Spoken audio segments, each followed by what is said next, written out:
Well, I just have to start by saying every lesson is better and better. Good. I wanted to ask you, how do you? So I saw you did the desks. How do you like that? How does that work for you? The day that we had that meeting, the day that you suggested those pods, I changed it for every one of my classes, not just that one, and I love it. I Okay. haven't gone back. Yeah. So Yeah. Yeah. it's really Awesome. nice. And um, Hmm. I can't remember if it was also you or maybe if it was my instructor who suggested that they shouldn't be going back and forth. It should just be the Yes. pods for the whole class, for the entire class. So Yeah, yeah, because the I've been doing, transitions. Yeah. yeah, exactly.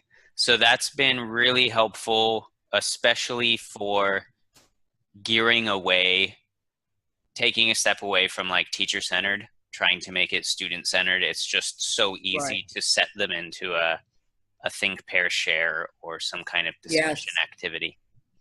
Yeah. Now, how did you? And I mean, this has nothing to do with your standards yet, and we'll go into that. But I just wanted to ask you, how did you group them?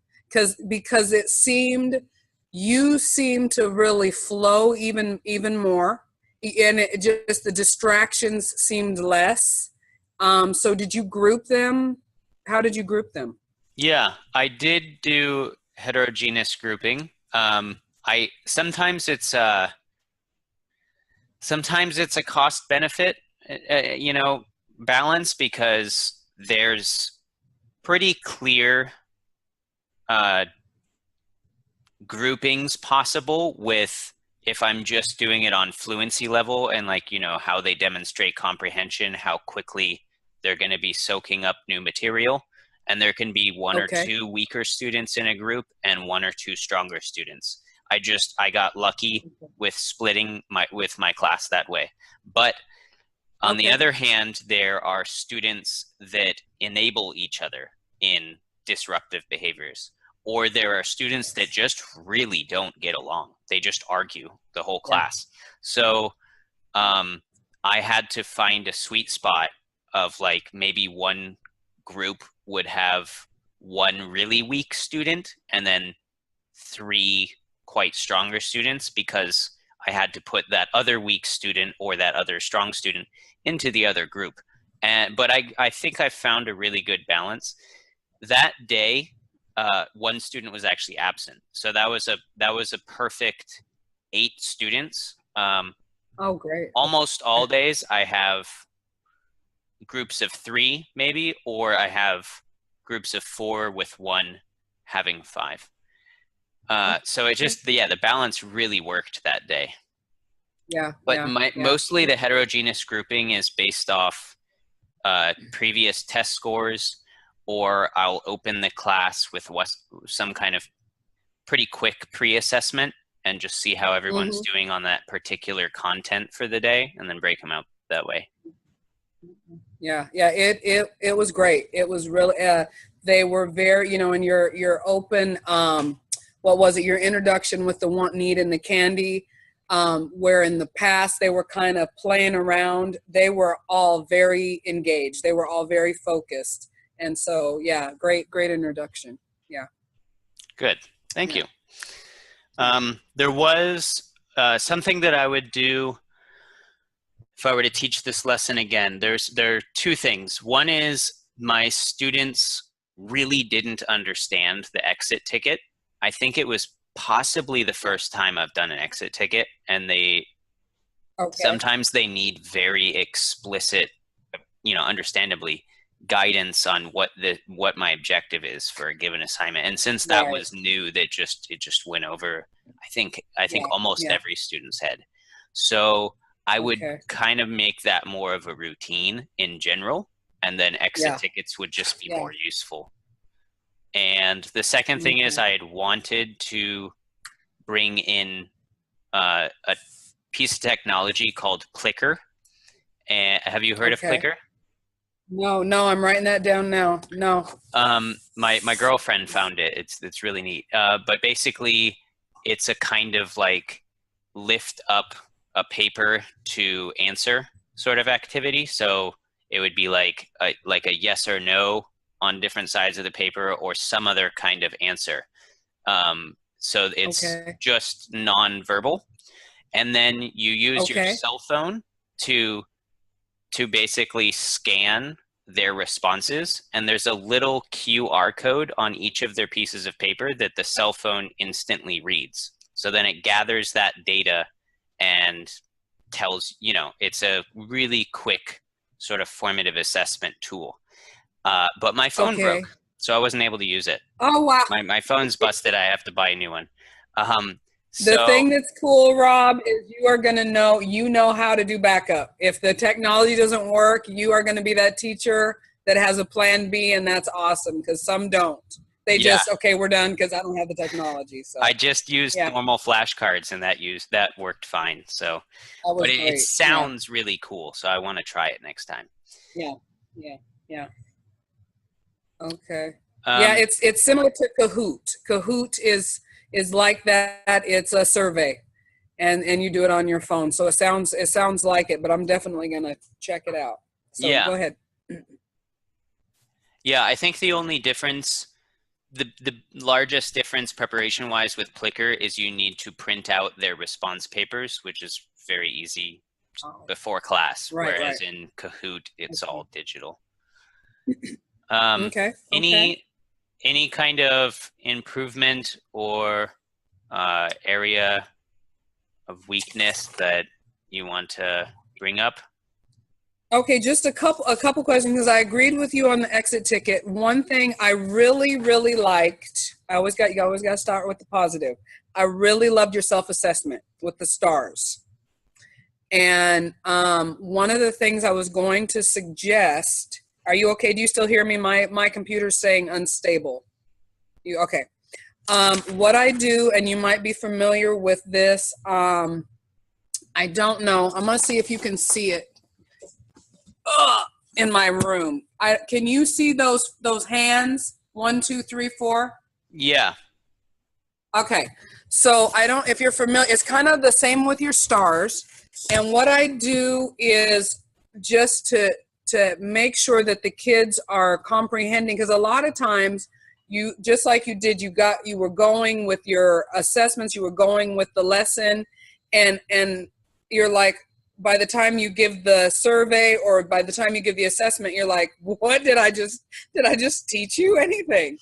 And so what I have found, what I do is I just do a quick check. Hey, who's at a 1? And a 1, teacher, you can help me, and I still don't get it. 1, 2, 3, 4, just like you did. You can do that as a formative assessment with the kids. And so if I have done what I thought was an amazing lesson and everybody's a 2, then okay, Buffy, you missed something. And so then I can go back and where did Mrs. Burke miss it, or what are you not getting? So I love your self-assessment, but you can also do that with the kids. 1, 2, 3, 4. Who's at a 4?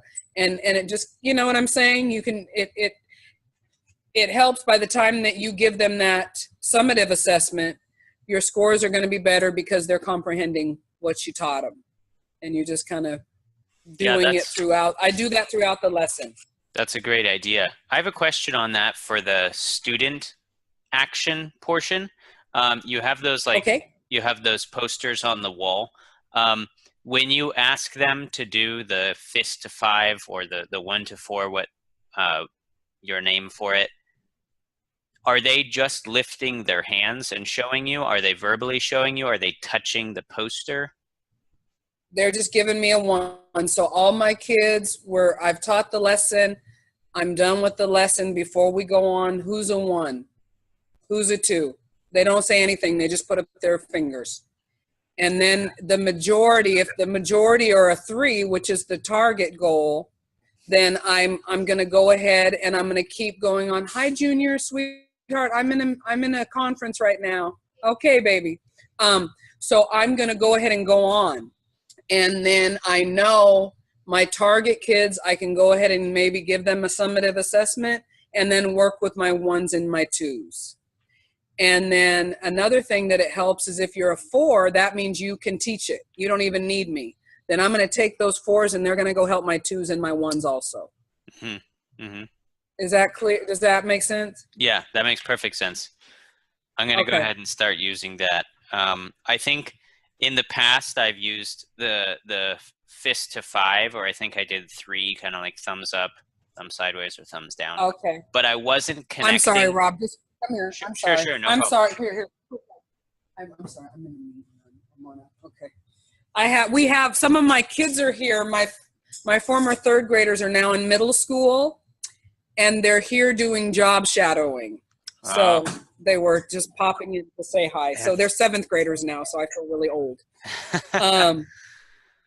But so yeah, that was just something I wanted to suggest to you. I loved how you progressed from the simple flashcards, and at the end, were those sentence frames, the wants and the needs? Kind of at the end, you had the little girl come up.